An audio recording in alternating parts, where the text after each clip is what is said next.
당선 즉시 흉악 범죄와의 전쟁을 선포하겠습니다. 최근 우리 사회에 흉악 범죄가 기승을 부리고 있습니다. 흉악 범죄를 저지른 피의자의 신상 공개가 올해 벌써 10명으로 피의자 신상 공개 제도가 시행된 2010년 이후 연간 기준 최대입니다. 지난 한 달 사이에만 전 여자친구의 어머니와 동생에게 흉기를 휘두른 혐의를 받고 있는 송파 살인 사건, 신변 보호 중 여성을 살해한 사건, 중년 여성을 살해하고 시신 유기를 도운 공범마저 살해한 사건 등 피의자의 신상이 공개됐습니다. 영국의 정치사상가 토마스 홉스가 말했듯이 시민의 안전을 지키지 못하는 국가는 국가가 아닙니다.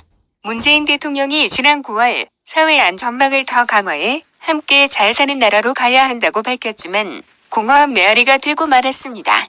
국가가 없어야 할 곳에는 있고 정작 국가가 꼭 있어야 할 곳에는 없습니다.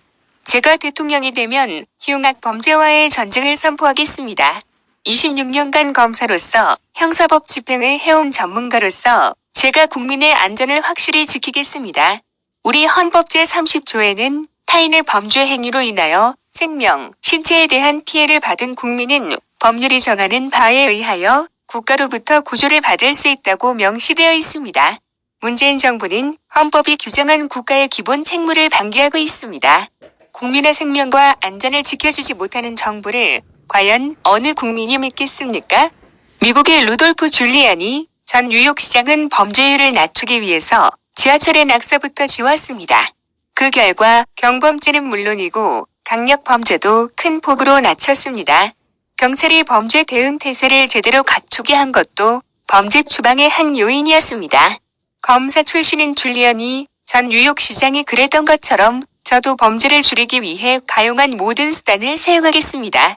물론 경찰력만으로는 충분히 범죄 예방이 되지 않는 만큼 국가, 지방자치단체, 지역사회가 유기적으로 소통하는 제대로 된 범죄 예방 시스템을 갖추기 위한 노력 또한 소홀히 하지 않겠습니다. 그리고 흉악 범죄에 대한 처벌 강화 못지않게 범죄 발생을 철저히 예방하는 안전망을 촘촘하게 운영하고 재범 방지를 위한 사후적 관리도 철저히 하겠습니다. 탁상행정, 전시행정이 아닌 현장을 중시하는 실사구시의 자세로 근원적인 해결을 모색하겠습니다. 물론 쉬운 일이 아닙니다. 하지만 아무리 어렵다고 하더라도 해야 할 일입니다. 흉악 범죄와의 전쟁에서 반드시 승리하겠습니다.